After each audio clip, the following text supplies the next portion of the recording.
Hello, everybody. Welcome to Founders Live Minneapolis, August 2020. So, we are super excited this month because this month is very different in the sense that we are not having the typical 5 startups pitch head to head. Yes, that's true, but these aren't just regular startups. These startups have been through the muck. They've been through the fights. They're war veterans in the sense that they've been in the Founders Live Minneapolis arena before. So we've been using marketing material as far as calling tonight's night a gladiator round because they are going to be in the pits fighting to the death. Only one of them will be surviving. Just kidding. They're all going to live, hopefully. But what's really cool is we have 4 winners from the 2019 and 2020 Founders Live Minneapolis season. And so 4 winners and the crowd favorite from 2020 competing head to head. So these 5 startups have been part of previous events, but they've never competed against each other because they've all won their own particular event. So it's going to be super cool to see what happens, see which one of them comes to the top. So this is actually a bracketing format that obviously they've won their individual month's event. Now they're competing head to head against each other. And then the winner from tonight will advance to the Founders Live National competition, and they will be competing against other cities and their champions. I know that Austin and Dallas, I think, are competing in our bracket. Boston, I believe, is competing in our bracket. Milwaukee is going to be really, really exciting. So founders, all of you are on screen right now. So we just want to say welcome to Founders Live Minneapolis. You have all been here before. And tonight I want to introduce my co-host, Megan Singham-Setti. Megan, you want to say hello? Hi guys, I'm really happy to be here and I'm really excited to see this showdown of all these wonderful founders. Good luck, everybody. Awesome. So as you can see here below, I'm going to dismiss the founders now so we can kind of dive into the good stuff. Okay, so Adam, I'll bring you back later as well. So Megan and I will be your hosts for tonight. You can call me the Pharaoh. So tonight, as you can see on the banner below, the typical format, we're going to be asking live Q&A questions. This is just like the show Shark Tank. You, the audience, are the sharks. At the end of the night, you decide who wins this competition and advances to the national round. You are also the ones who get to ask the questions. You get to get as specific as you want. You can ask how much money they've raised, how many paying customers they have, what's their KPI, what makes them qualified to lead this company. And of course, the founders, they hold the right to, answer questions or not answer questions, if there's something that they're under NDA for, or if they're, there's something that maybe conflicts with their marketing plan that they don't want to quite reveal quite yet. The point is you can ask them whatever you want. It's their choice to answer it. So that may or may not help them in their competition. So Megan, I'm super pumped for tonight. I think we've got I say this a lot that we have a rock star lineup, but can you get more rock starry than the past winners competing against each other? It's like returning champs for Jeopardy, except these are businesses. Right. So they're like the business returning champs. They're like, they have to prove their worth, not just answer a bunch of questions. So I think it's going to be really exciting and I'm really looking forward to it. Me too. I think it's going to be a lot of fun. And I can see here we've already got some engagement from Sheila on YouTube. So if you ask a question or you want to engage with us, we will, of course, display you here on screen like you can see right now. So Sheila, thanks for joining in today. We look forward to answering your questions during the Q&A portion of each startup's pitch. So without further ado, let's dive into the event. So, all right. So we have here a video from Nick Hughes, who is our founder and CEO of Founders Live Corporate. So Founders Live is a organization that is in 60 cities in 10 different countries around the world. And Minneapolis is one of those 60 cities. And we're super excited to be a part of it. So with StreamYard, it can be kind of finicky. That's the platform we're using to live stream right now. And we're going to see if this video audio is going to play. So Megan, you can give me the thumbs up or the thumbs down. Without further ado, here's Nick. Whoops, just kidding, Nick. We'll click play.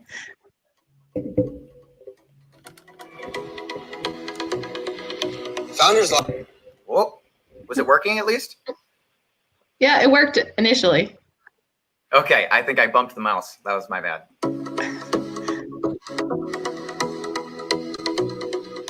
Founders Live is a social platform for entrepreneurs all around the world. It's a community to inspire, educate, and entertain. We hold events in a growing number of cities to highlight emerging talent. And online, we have videos, posts, articles. As entrepreneurs, we're incredibly lonely sometimes, so I wanted to connect other founders to help solve their problems. This is a good atmosphere to see the different problems that a lot of different industries and startups are handling. The ultimate vision for Founders Live is a global entrepreneurial community where startups and founders connect with anyone else in the world, and instantly they've reached millions of people, possibly even raised money. I love new ideas. I love hearing about businesses getting off the ground. Nick always packs the house. Founders Live was created on a foundation of 4 core values. First, respectful authenticity. You should feel comfortable and just be who you are. Core value number 2, gather around the campfire. We're figuratively sitting around a campfire telling stories. So we encourage you to describe the future that you imagine. Get everybody from all different age groups, all different industries, and talk about growing companies. It's what it's all about. Core value number 3, open the door. My success has come from others opening a door for me. We encourage doing great things for people without expecting a return. And the final core value, no name tags. You'll notice that you're not wearing a name tag. That is just an analogy of removing the awkwardness. So if you want to know their name, simply walk up and shake their hand. People pitch their business idea with only 99 seconds. We have 4 minutes of Q&A, and you're going to cast your vote, infusing the 4 core values, short, exciting pitches, and then having a crowd around the world voting. The best startup creates such a unique experience. This will not be your last Founders Live event. We hope to see you at the next Founders Live.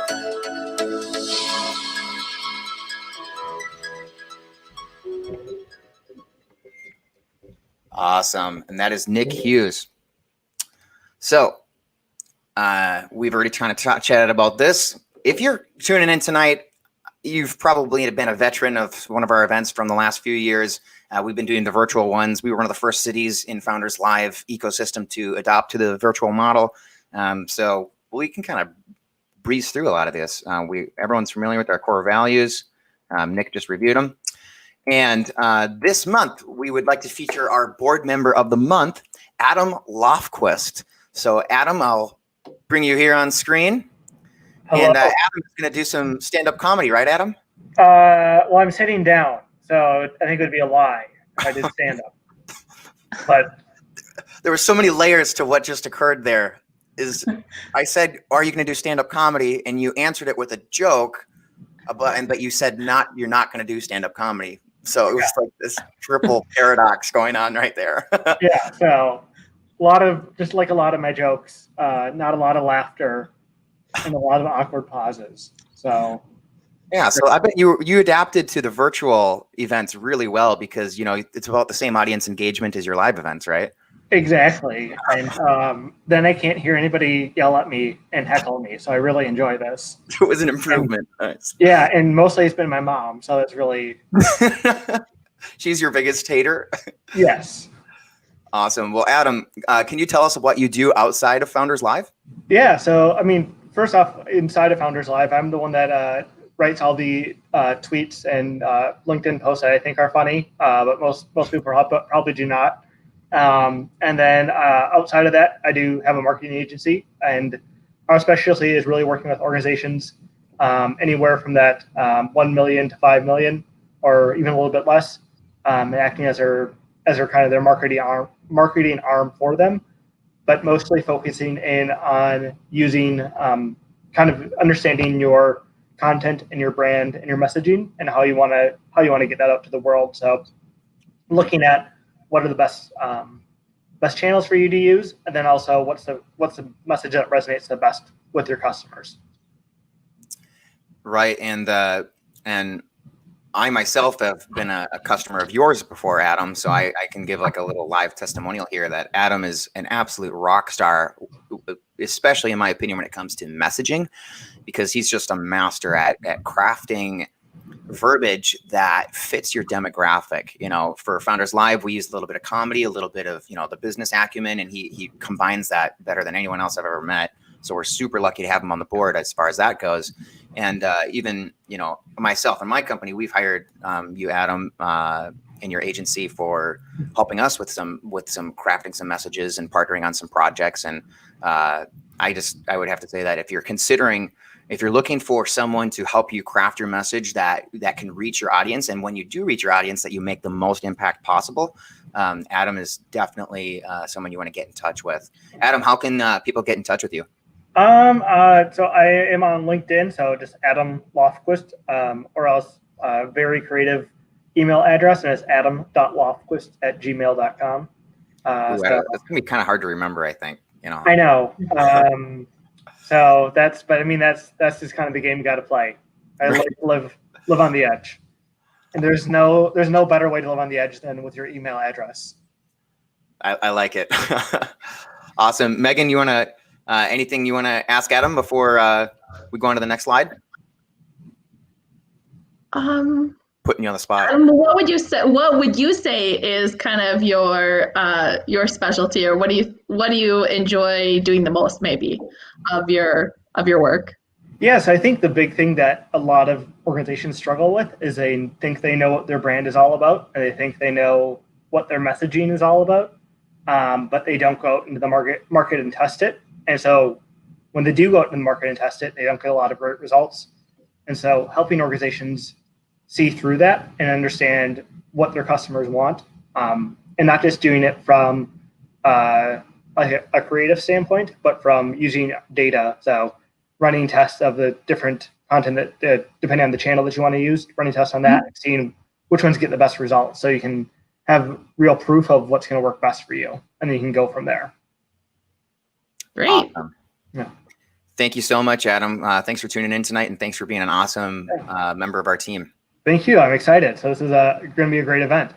Yeah, the Gladiator round. Exactly. All right, thanks, Adam. I'm hiding underneath a desk. That's how scared I am of the results. That's a big desk. I thought that was the ceiling of like your home or something. No, this is it's my desk. Yeah. Awesome. Thanks, Adam. So thank you. Oop, dang, that's like typical. I was like, click the button just 1 second too early, and he's, you know, just finishing the sentence. So sorry about that. All right. So I myself, chairman of the board, so run the meetings. That's the extent. No, Nick Wilcombe is our sponsorship coordinator. So if you're a sponsor and you'd like to partner with us, definitely get in touch with Nick. Jacob Mischke is our startup coordinator. If you're a startup that wants to pitch, get in touch with Jacob. Adam Lofquist, who you just met, is our marketing coordinator. He's the one who's making all that sweet Eventbrite ticket numbers go higher every single month. So thanks a lot, Adam. And Megan, of course, is our operations coordinator. So she's the one that makes us pretty much, we would like burst into flames without Megan. So she's the person behind the scenes making everything work. She runs the Eventbrite page.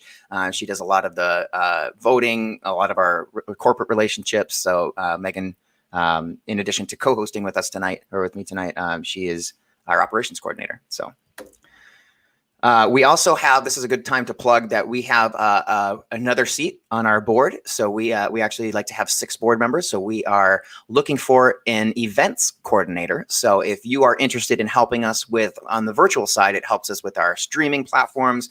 You help us with the slides that you were looking at tonight, stuff like that.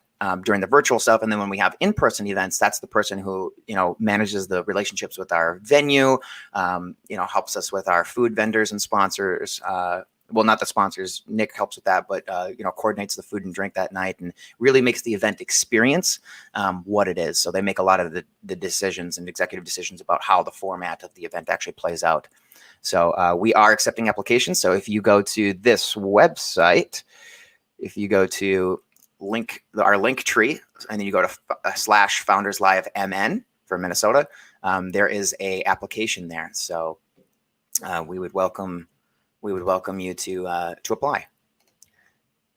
So All right. So next we have our angel sponsor, Online Growth Systems. Without getting too repetitive from the last few months, Online Growth Systems is I'm actually the founder of, and I'm one of several people on our team. So we've got a small agency. We help companies scale from 1 to 200 million by providing fractional digital services. So everything from software development to video production to digital advertising and marketing.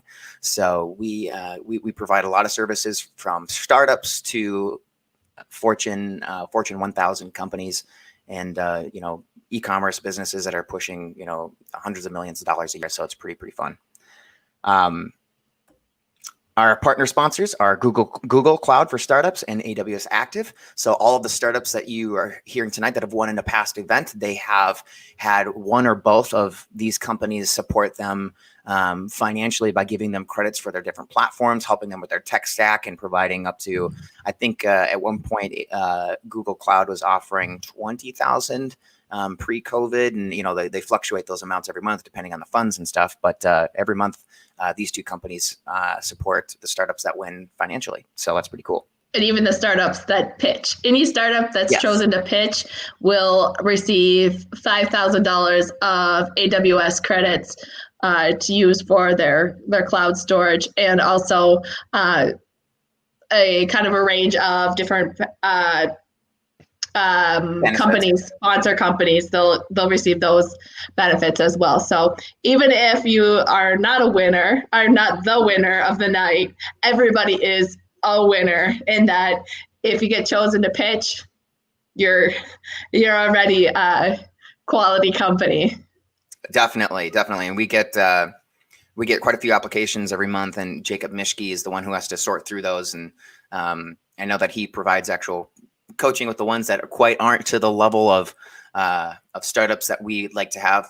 Like we said earlier in the live stream, we like to have that high caliber of talent pitch every month. And sometimes, Jacob has those candid conversations with them about, hey, if you get to metric A, B, and C, we would love to have you pitch at a future event. And then 3 months later, they reapply, and they're a great fit because they've had a little bit more traction. They've got a little bit more essence to their business plan, and they pitch and win.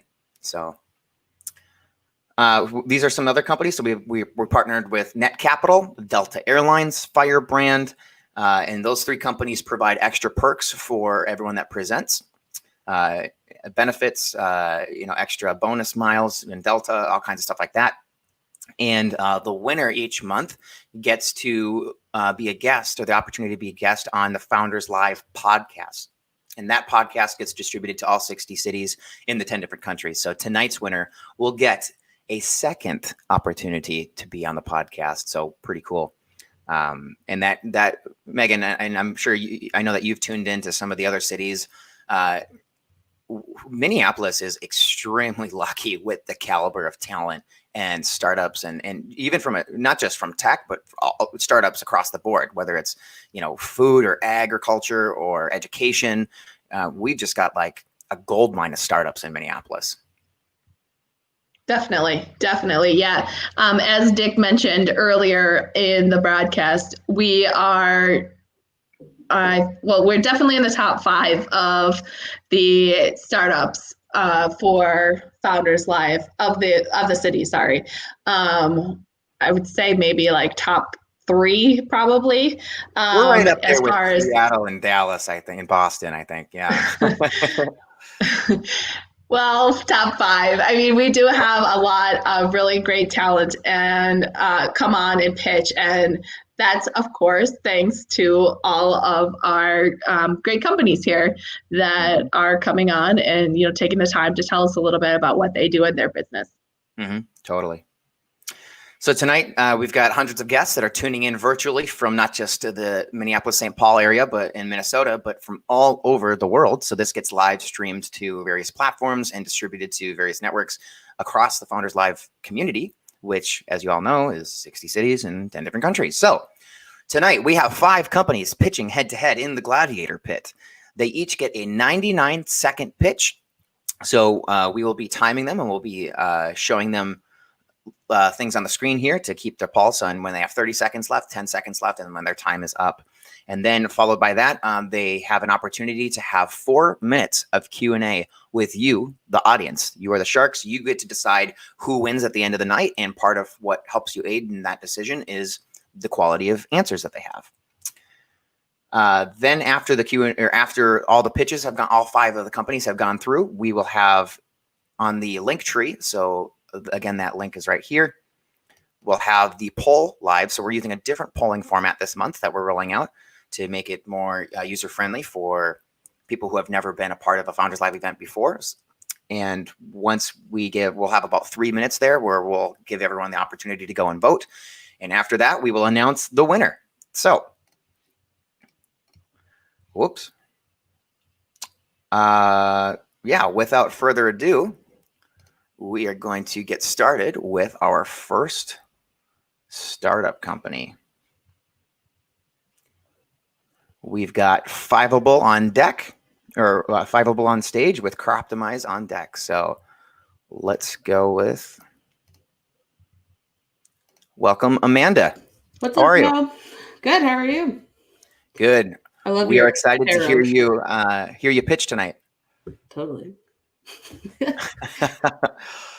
And kind of a cool little note is you were last month's winner. So this is 2 months in a row for you at Founders Live Minneapolis. Yeah, I'm trying to go back to back here.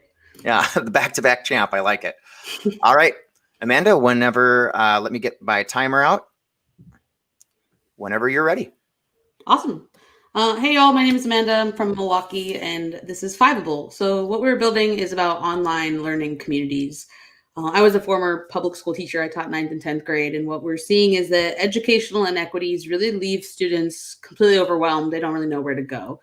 And so what we're building is about bringing kids together so when they're studying the same thing at the same time, they can find each other. We started this out in AP. That's what I taught, built out a lot of resources and content, community, and courses, and ended up actually reaching about 40% of all AP students just last year. We had 1.4 million kids on our site. And the way that we're finding all of them is through organic growth. It's mostly through search and SEO, and then, of course, teachers and students bringing their friends and colleagues. What we do is we sell live streams as $5 per single live stream or $55 for an entire course, which is what we're doing this year. We just launched all AP subjects and just actually sold 940 courses just in the last week. So really what we're looking to do is expand beyond AP and go into the rest of high school. There's 18 million students there. And our team is very design-focused, creative bunch, and that is Fiveable. Awesome job. You're even under time. Woo! All right. So with that, it is time for Q&A. So audience, if you want to go, if you're viewing on Periscope, you unfortunately can't participate in the Q&A if you're watching from Twitter or Periscope. But if you are tuning in from YouTube or from Facebook, you are allowed to, if you put something in the comments, we can pull those up on screen. And so like we have Nick Wilcom here saying, welcome everyone. So I can pull up your comment here on screen and we can go from there. So while we're waiting for everyone to tune in and start asking questions, I have a question for you, Amanda. This is one of my favorite questions to ask startups because I think it gives insight into more than just the business plan. Mm-hmm. But what have you personally, as a founder, found as the biggest obstacle that you've had to overcome as a founder? I mean, there's a lot. I mean, I feel like going from 0 to 1 is probably the hardest. We're just getting an idea out of my head to like, there's people, we're working together, other people believe in it. And personally, just as a woman, as a founder of color, that has always had other barriers around that. Just people don't necessarily assume that I'm the entrepreneur, essentially. Mm-hmm. Mm-hmm. Megan, you have any questions for Amanda? Yeah. So Amanda, you mentioned that, so currently you're just doing AP, and you mentioned that you're planning to venture into high school as a kind of general venture. What kind of, are there any particular subjects that you're going to be focusing on? Yeah, so AP is first because it's standardized, so that's kind of, it's easy to replicate. And then beyond that, it's about things like electives that kids can't always access at their schools or career exploration. So, for example, doing mini courses around like UX research, where a kid doesn't normally know what that even is, if that's even an option for them after school. You only kind of know what you want to study based on what you've had experience with. So that's kind of what we're thinking about, is thinking about how there's so many different options after school, after high school, but the kids don't really know about a lot of them. They see college as their goal. And so really opening it up so it's broader than that. Okay, great. Awesome. How many customers do you have right now, or users? Yeah, so it's quite a few. So we really had focused on total visitors. So in the last month, we've had 60,000 visitors on our site. And then just in general, in courses, we have just under 1,000 that are registered for fall courses this year. And I noticed someone asked about capacity of classes. So that's, we're looking at about 500 students per section. And so we're filling that up per subject right now. So we have space open and are aligning that to make sure that there's teachers and readers and TAs supporting them. Yeah, so thanks for answering Become Demand-Driven's question. We have another question here from Kelvin. Kelvin asks, how does it work from start to end from a student's perspective? Yeah, so essentially the community space is open. You can join any groups anytime. It's kind of like Reddit with group chats and content. But then the courses, it's sort of like, it's designed as if as a project-based remote course. So maybe you have the teacher streaming on a Monday, and then the kids would work on a project Tuesday to Thursday. So for example, for like human geography, maybe they have to take two different maps that are not related and put them together to tell a new story. So population density plus agriculture could tell you like the best place to be in a zombie apocalypse. So like something to that effect. So like they're working on projects, and then we kind of do an end of week wrap up. So between that, there's office hours and other types of interactions. Awesome. And with that, your 4 minutes are done. Thank you so much, Amanda, for pitching again this month, and good luck. Thank you. Great job, Amanda. Bye. Awesome. So next up, we have Croptimize. So we are going to be welcoming Janie here. And Janie, did you want me to add both screens here, or just the one? No, just the one. Just the one. It looks like. Just okay, perfect.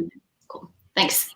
Awesome. So whenever you're ready to share your screen, we can jump into your pitch. Excellent. All right. Good to go? There we go. All right. I am ready with the timer whenever you are. Cool. My name is Janie Hansen. I'm the co-founder of Croptimize. So my question is, what would you do with an extra $100,000 in your pocket each year? If you're a farmer, you're in luck. Croptimize can help. So I grew up on a farm in southern Minnesota. My family grows corn and soybeans. And for those of you without any background in agriculture, the commodity markets for the grains are how farmers make their revenue. So for each 1 cent movement, so like for today, corn was at $3.38 a bushel. For the average size corn farm, which is 1,500 acres, 1 cent movement in the markets means $3,000 in revenue. So how does Croptimize work? Well, step one is just to be aware of the prices. So, for farmers who aren't sitting at their computers all the time, mobile is really where you get your information. And they're good apps for the weather and sports, but not very good ones for the markets. So this gives farmers the local grain prices so they can easily see what the markets are doing regardless of where they're at. But really, when you get into the Croptimize information, what it does is give basically the Vegas odds of different prices. So we've got a feature in there where you could enter a price into the BS checker, and it basically tells you if that's BS or not. So for example, if you say, you're wondering if corn's going to go above $5, it can say, that's less than 5% chance. So how does it work? We've built basically a mini AI that helps with the markets. So it's built on decades of trading data and expertise and helps farmers decide when to sell. So it basically runs on top of the markets and tells farmers what percentage of their crop could be sold. And your time is up. All right. That is all right. You can That's a perfect opportunity to expand on that in the Q&A section. So, okay. So my first question to you is what was the rest of your pitch? That was it. Yep. Oh, perfect. It was right on the dot. So farmers can focus on farming. Awesome. I come from a farming background as well. Grew up in a small farm town in central Minnesota. So I definitely see the need and the opportunity for your product. So I think what you're doing is pretty cool. Megan, what questions do you have for Janie? So Janie, maybe I missed this in your pitch, but how many users do you currently have? How many farmers do you currently have who are using your product? Well, we have a free app that anybody can download on the App Store. So the app itself is free to use, which includes the BS checker and the commodity prices. And then we have a pro subscription service, which includes the more detailed information on the frames and the hedging model. So we just launched the app has been out since October, and we've got over 800 users on the app. And then the hedging model just went in this year. So farmers can buy directly, or anybody can buy directly. And then we also do package subscriptions, like with ag lenders and elevators, other people who work with farmers and want to help them do better with their marketing decisions. Great. Awesome. We've got a question here from Kelvin, who asks, what's the sales strategy for acquiring farmers? What's the biggest challenges in the process? So the biggest challenges are, one, there's a lot of hype out there, and people wanting to, a lot of the ag tech to date has been focused on the agronomy side. So like the precision agriculture, getting more bushels per acre.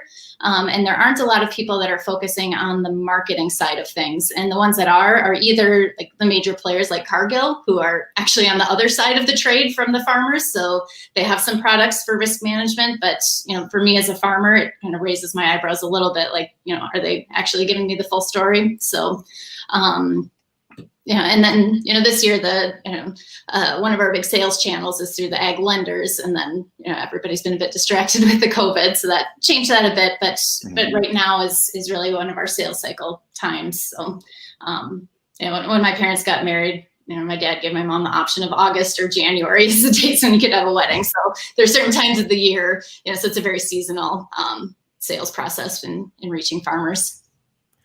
Got it. We've got another question here from Become Demand Driven. He's asking, is it purely information or is there a trading process? At this point, it's purely information. So we are just providing that information. It's still up to the farmers to make their own decision and to utilize their existing channels for that. But we've got on the, in progress, working on an automated, so that it can deliver the information through the app. You could click to trade, or better yet, from my perspective, you set your own parameters, and then you can sign up to have it execute automatically for you when when it makes a trade. Perfect. And with that, your time is up for Q&A. Thank you, Janie. Great job, Janie. All right. So next up, we have Wanderly. So we're going to welcome Amber. Amber, welcome to the live stream. Thank you. Thank you for having me. I'll go ahead and share my screen. Awesome. Are you excited? Always. For this, I love this event. You need to ask that. Yeah. It's more of a courtesy, it's time filler for while you're sharing your screen, keeping the audience engaged. All right. Here's your screen. Let me set my timer up. Ready when you are. Raise your hand if in the last month you've sat in an unproductive meeting. I'm Amber Christian, creator of Bellasina, founder of Wonderly Software Solutions. We are in the emerging meeting performance software category. We clone the best attributes of a meeting facilitator to help you improve your meeting performance. We help you plan, engage, do live meeting tracking, and engage for follow-up. So how does it work? Once you plan and engage, our live meeting tracking actually has a heartbeat monitor that tells you, are you on time? Is this meeting actually going to finish? And our notes and our to-do follow-ups integrate with your to-do list so that you never have to keep track of, who actually did their to-dos. Why does this matter? The average company is wasting between 8 and 31 hours per employee per month on wasted meetings. For a 100-person company, this is somewhere between $350 and $1.3 million. With a 20% improvement, we have serious ROI in our product. Not only that, we have a whole problem-led philosophy. We build software, but we're also getting ready to launch our second revenue stream, which is skills and behavior training so that people can run more effective meetings. So where are we headed? We're seeing significant growth. We were just recently featured on Australian Business Network TV, and we're also in Thrive Global and Authority Magazine. In 2021 is our year of focusing on professional services firms. We're doubling down on growth between software and training. We have a fully $1 billion addressable market, and we're expanding to partnerships. Friends don't let friends run unproductive meetings. We're Bellasina by Wonderly. Nice timing. Perfect. You had like 1 second left. That was perfect. Yeah. Awesome. With that, Amber, I would love to ask you what your journey has been like the last 6 months, because I know that you've been just an absolute flagship founder of, in the Twin Cities ecosystem the last probably 18 months. So where were you, let's say a year ago?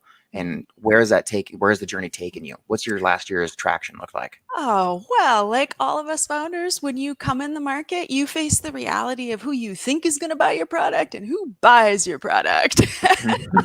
1 year ago, I would have told you that my whole base was going to be solopreneurs in the Google market. And now what I would tell you is, in all the time we have spent, and with COVID coming and everyone doing remote meetings, everyone's saying, oh my gosh, someone help me. Like, I need better meeting performance. So I went from a place where people were like, okay, to can you please help? And what we actually found is really the Office 365 space is turning out to be our place to double down. People are, a lot of times we tell them the $12 a month monthly subscription, and they're like, why isn't it more? You're like, yeah. Note to self. Raise the price. Yeah. So yeah, it's been a really crazy journey trying to figure it out. And I think we all have to go through that and figure out where you double down. We figured out professional services firms are going to help us take this viral because they put it in front of all their clients. And so that was a huge aha moment for us as we're starting to see accounting firms use our product. They're not always early adopters, right? So we're seeing some interesting uptick in utilization after COVID started. Awesome. So we got a couple of questions here in queue. Nick Hughes, who you all heard from earlier during the video, he's asking, he's saying, this is so interesting. Can you expand on how companies onboard this to their team meetings and employees' daily work life? So what we're working on right now, when you onboard someone onto our product, you originate meetings in Bellasina. And so you actually can then integrate back to your Office 365 calendar or your Google Calendar. What it lets you do is actually plan your agenda out. So it lets you put the structure there. But the most important part is it lets you set the goal, which sets the milepost for where you're headed for the meeting. And so the key for your team, what we find people do is they pick a couple of meetings to start with because it requires them to adopt behavior changes. In order to successfully adopt software, you have to now say, okay, well, I'm going to put a little more structure here than I did before. So that's how people are starting the onboarding and adopting process is they pick a couple of meetings, they get comfortable with it, they invite more people, they adopt for more meetings. And that's what we're seeing as the adoption journey. Awesome. You've got a minute left in Q&A, and we've got 2 questions left. So I just want to I'll give be you a heads up. So Become Demand Driven asks, what has been the reaction from small to medium business leaders? Intrigued, dismissive, interested? It went from, okay, to please help. It's actually become intrigued. And let me refer it to my friends, which has been a really interesting phenomenon we've started to see. People are really getting the value proposition, and they're recognizing it takes like one more productive meeting in a year to pay for the software. So it's becoming a no-brainer. So we're actually seeing a lot of interest and a lot more questions around where do I start on the journey? That's what's happening now. Got it. And another question from Become Demand Driven asks, what are your top 3 unique features? The heartbeat monitor inside the live meeting tracking, we notice that people are actually changing their behavior and actually ending on time, and they're not becoming run-on meetings. And I would also say the collaborative meeting notes, because it integrates back to your to-do list, is another huge feature, as well as our visual timeline. Everyone loves and says that our visual timeline is money, and we're hearing that over and over again. Awesome. With that, your time is up. Thank you so much, Amber, for tuning in tonight and for competing. Thank you. Great job, Amber. Next up, we have Binary Bridge. So we're going to welcome Lori. Lori. There we go. Lori, how are you? Hello, I'm great. Thank you. Thanks for having me. Awesome. And it looks like you're ready to rock with the screen share. I like it. I just got that up and running. Let me go into full mode here. I'm ready when you are. Perfect. So half of the world's population lacks access to basic primary health care, and lack of resources and infrastructure prevents proper care by traveling medical teams. So imagine you are a medical professional that wants to help. You travel thousands of miles, spend $3,000 on logistics and supplies, and you take 7 days off of PTO. When you get there, you have only 10 minutes with each patient, but you have no background information at all. So you're relying only on that patient's memory for their entire health history. And afterwards, there's no way to follow up with your patients. So are you giving them quality care? Well, this is the case with nearly all organizations providing international health aid, including 13,000 in the US alone. And the US spends over $10 billion a year on this type of temporary care. But we have a solution. So Backpack EMR is a portable, easy-to-use app to track patient data over time, facilitate mobile clinic flows, and provide trending and follow-up reports to improve patient outcomes. We're the only EMR that can share data offline within a clinic using our custom-built peer-to-peer offline network. And with COVID moving into low-income countries that already struggle with healthcare resources, we've added a COVID case tracking tool and monitoring dashboard. Backpack EMR is already designed to capture data offline and sync to the cloud once connected. But now we've created an offline telemedicine solution with the ability for local health workers to send patient charts to US-based medical providers. 12 organizations are using Backpack EMR across 19 countries, where they continue to track patient histories for their return trips and ongoing follow-up care by their local staff. So we're transforming healthcare delivery in rural villages around the world. Thanks. Nice timing. You said thanks right as it hit 0. You can tell that, Megan, you can tell that these are all startups who have won in the past because they've all got their pitch just down. You know what I mean?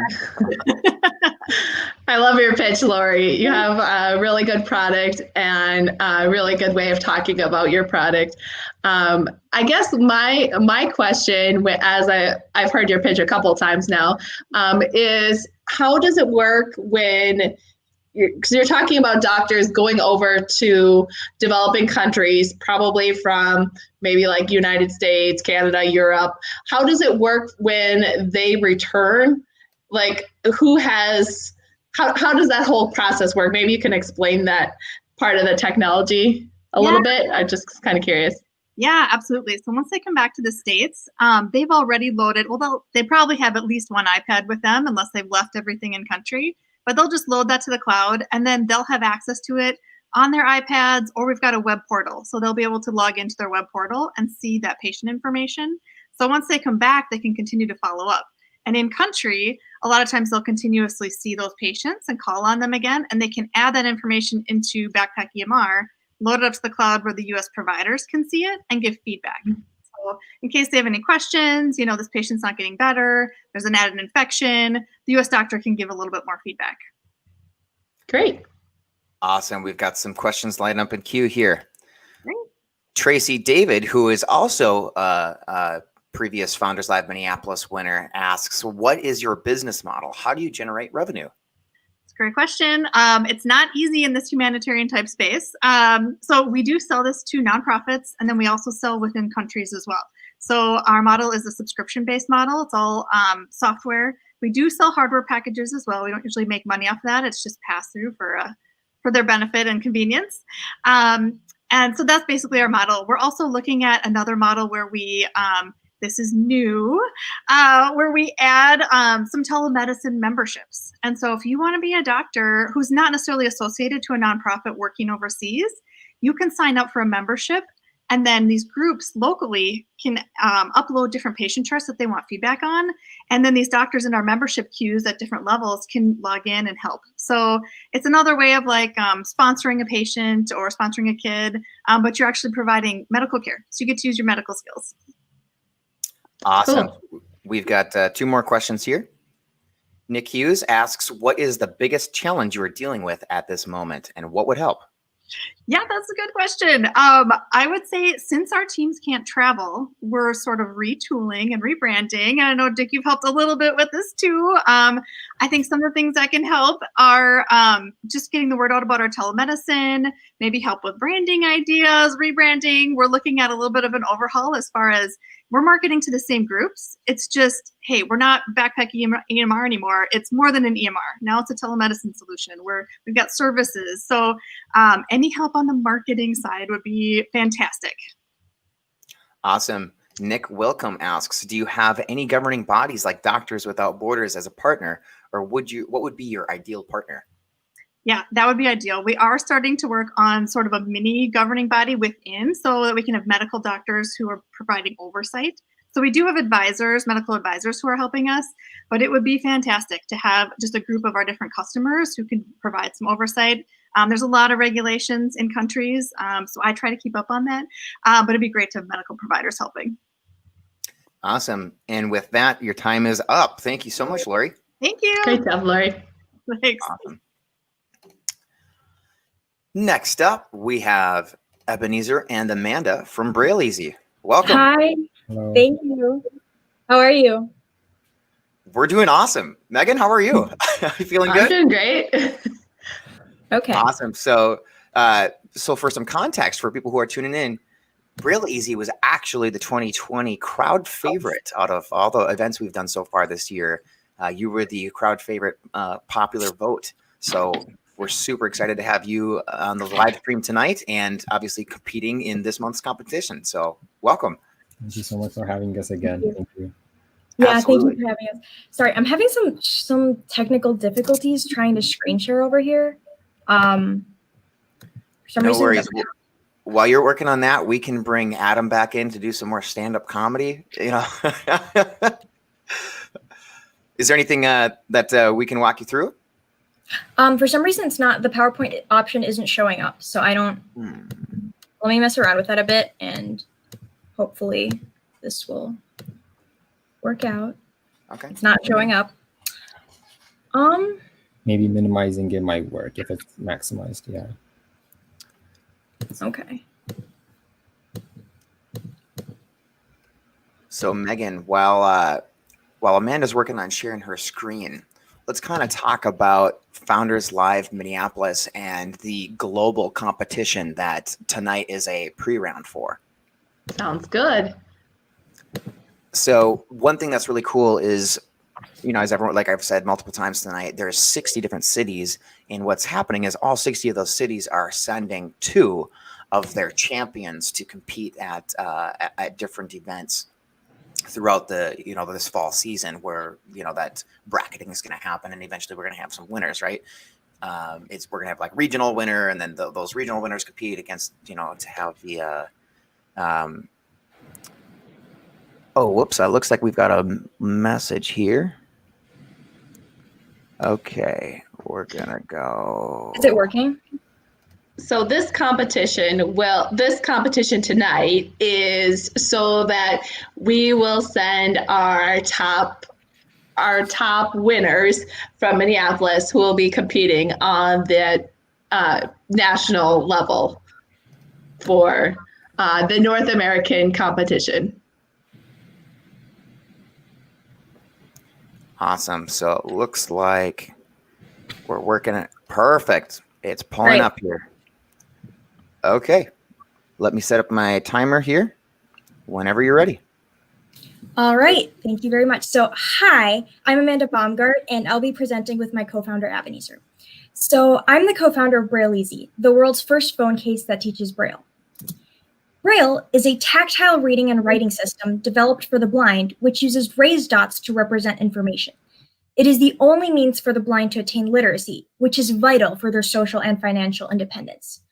However, in just a few decades, Braille literacy in the US has gone down from 50% to only 10%. So the main cause for this is the lack of the evolution of Braille. Currently, as they would have in the 1800s, blind people have to tediously move their fingertips to read. Other factors include the lack of Braille teaching resources in schools and the high price of modern Braille displays. Braille, however, is vital for the well-being of the blind, and thus we should be very alarmed by a 10% literacy rate. So we designed Braille Easy, a smartphone case that teaches Braille to the blind. Our patent-pending technology allows users to read Braille simply by holding the case, as the pins on the side move automatically. With Braille Easy, learning Braille is as easy as attaching the case, downloading learning apps, and learning from the comfort of your palm. Braille Easy is priced at $300 per unit with a 99-cent monthly maintenance fee. We aim to impact 3.3 million blind individuals in the US and over 39 million across the globe. So join us as we close the technological and accessibility gaps for the blind and solve the Braille literacy crisis. Thank you. Thank you. Nice work. Awesome job, Braille Easy team. So now we can start your 4 minutes of Q&A. Megan, what questions do you have for Braille Easy? Well, I know that I've heard Ebenezer present, and I was wondering if you guys could both kind of give a little bit of your background and kind of why you decided to focus on helping individuals learn Braille. Definitely. I can start over and kind of make sure the timeline goes right. But it was really easy. I had the idea when I was back in Ethiopia, so I'm originally from Ethiopia. And I was very passionate about technology, but I saw that for people with disabilities, technology was a very hard reach, even in countries which are very, very developed, like the US. And so I had the passion to create a technology that can help blind people, especially, get independent and have more resources to help them lead a well-being life. And so I brought over this idea, and while pursuing at University of St. Thomas, I met with Amanda, and she can move on from there. Yeah, so I think for me, it was seeing the fact that just Ebenezer are so passionate about this, and the more we work on this and pitch it to people and show it to people, like the more validation we get from both the users that we're aiming to target, as well as just people are interested in this situation. So far, we've had the chance to participate in quite a few business competitions. We've won 7 awards, and we're very lucky with the fact that people seem to be like really interested in this. And I think that we have a great amount of value that we can communicate with this. And I think that's great. So I'm super psyched. I love the idea. I love it. Awesome.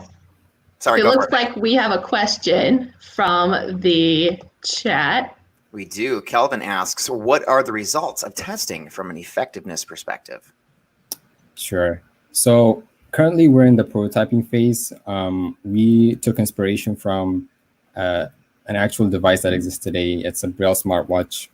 I brought it over for demonstration, but it's a very minute smartwatch, likely about the size of the smartphone that we're trying to build. And so we're currently in the prototyping phase as far as the actual product. But over the J term during January this year, we had a lot of research done with the help of multiple experts in Braille and neuroscience. And so we studied how Braille is read and how that is interpreted in the brain, and studied about different ways, different receptors that are needed to be activated for Braille interaction. And so we were designing our product based on those recommendations and those studies. And so we currently, as Amanda knows, we're trying to finish the prototyping phase and then enter the testing, where we are currently setting up focus groups with the help of the National Federation of the Blind chapter in Minnesota. And once that is completed, we aim to enter the production phase. Yeah, and about setting up partnerships with like these different organizations that are willing to help us out. So we recently, well, I shouldn't say recently, like a few months ago, we had Lasan join our team, and he's a blind student himself. So at this point, it's not just sighted people trying to decide like what's right for blind population anymore, but we have like we have him from a user perspective, and also he's as chairman of the Minnesota Student Association for the Blind. He has a perspective. He has the connections that have been helping us like set up the focus groups and all that. So we're very happy to have him on the team as well. Great. Awesome. So we've got 10 seconds left. If Megan, if you've got another little question. Where can people find your product? So we have an Instagram and a LinkedIn. You can follow us at Braille Easy. It's that for both of them. So awesome. And yeah, we're currently working on our website, and we also aim to put our products in the hands of low vision stores, especially in Minnesota, and also interact with government vendors that can help sell our products. Awesome. Thank you so much, Braille Easy team. Good luck tonight. Thanks. Megan, another month of like really hard voting. This one especially, because obviously they've all been winners, crowd favorites. It's going to be, it's called the Gladiator Pit for a reason, right? Yeah, thinking back to all the different competitions, all the different months that these companies won, I just think that, you know, a lot of them won, you know, very well. They were very well liked in their events. So it will be interesting to see who will be chosen. Definitely. And I'm going to share my my screen here so we can actually go to the voting. So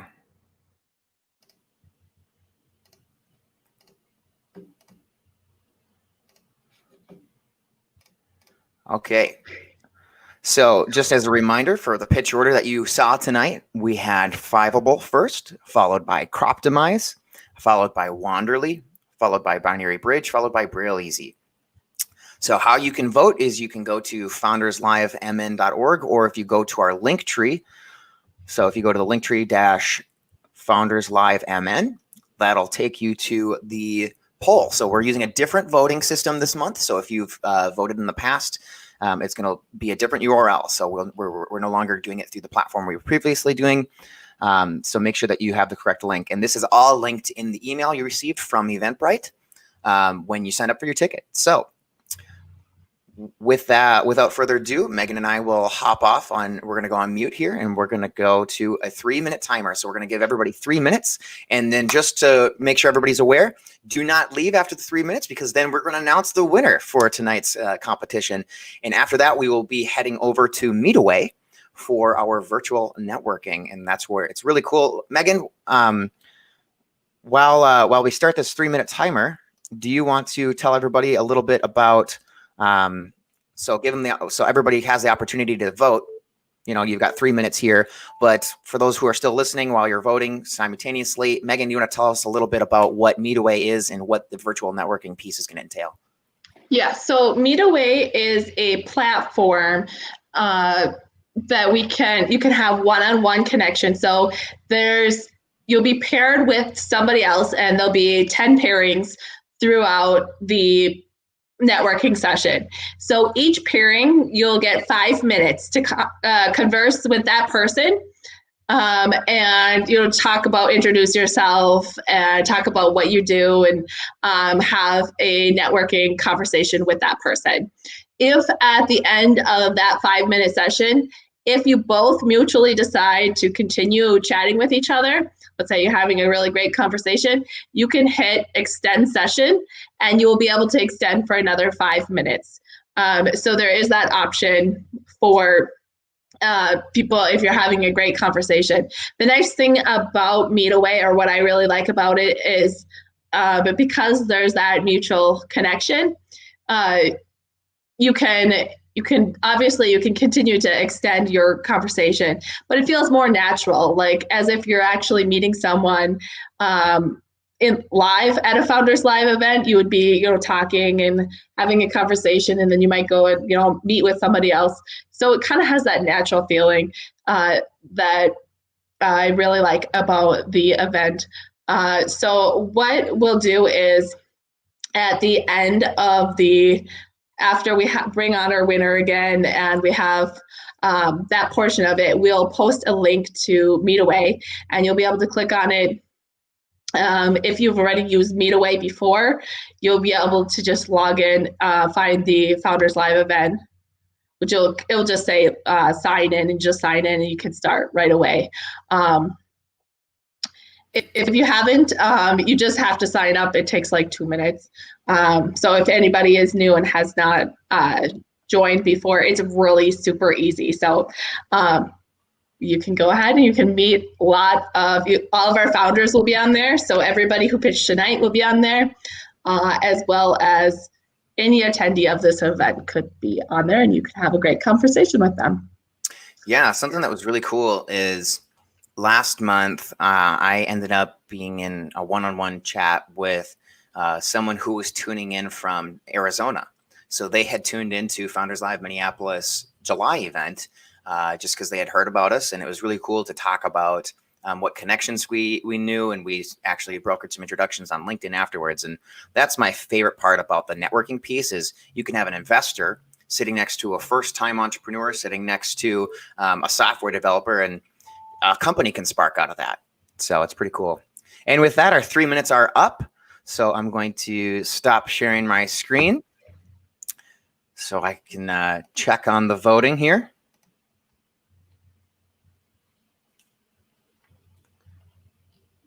Okay.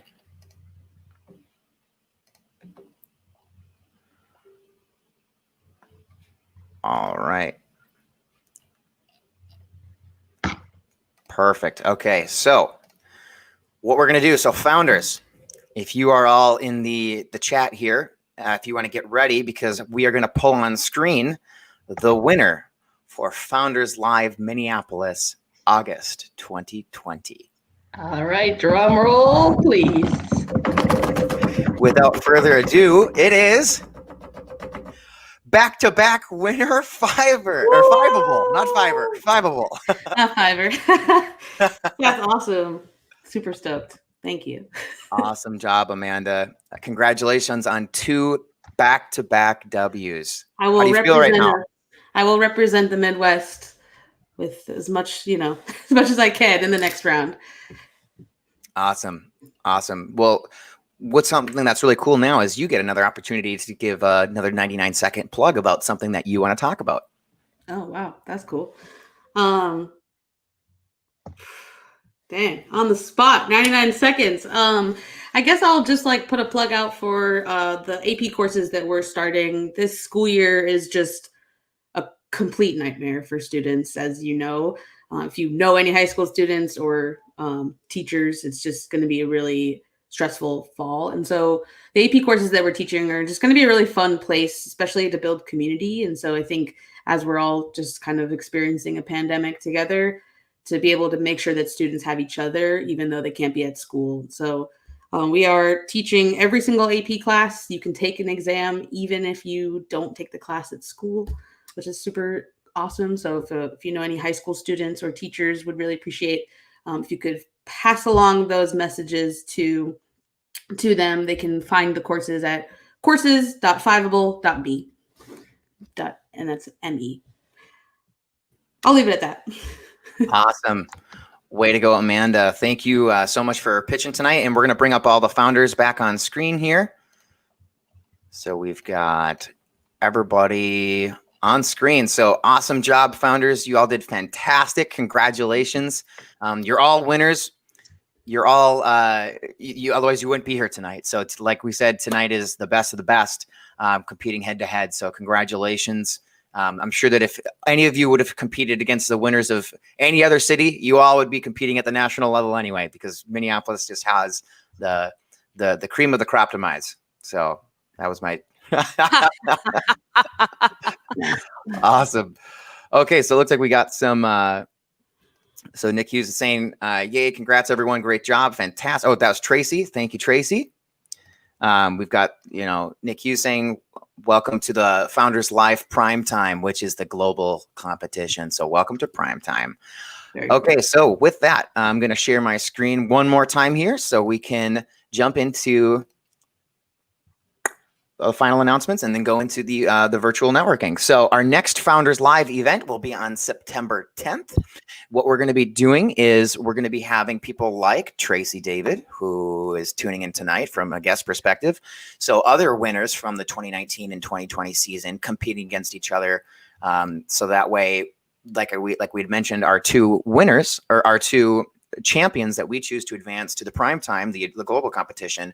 Amanda will be one of them, and then the winner of September's event will be our next. So that is on September 10th is our next one. We'd love to see you all there. You can get your tickets at our link tree by going to the Eventbrite page, or you can scan this QR code. We'd love your feedback. So something that our events coordinator does, and at this point it's divide and conquered among all of our board members, is we take our feedback from you, from our audience and from our community extremely seriously, and we implement it. So a lot of the things that you see change from month to month are driven by the results and the feedback we get from you. So if you could go to our link tree, it's at the very bottom of that link tree. You can click it, take the survey. It's maybe like 6 questions max. It would take you 5 minutes. I should be shocked if it took longer than 5 minutes, but you can also check that up with this QR code here. And without further ado, we are going to be going to Meetaway for virtual networking. So as we pop everyone back off screen here, Megan, is that starts at 7:30, correct? Or is that something that we can hop on right now? I think it says it starts at 7:30, but it also said that it's already started. So I think what I would suggest for everybody is just go ahead and sign in, make sure that you're registered for the event. And then once you're registered for the event, so if you need to create an account that, like I said, that takes like 2 minutes or so.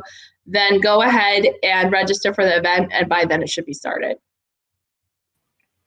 Awesome. We will see you all there. Thank you so much for tuning in, everybody.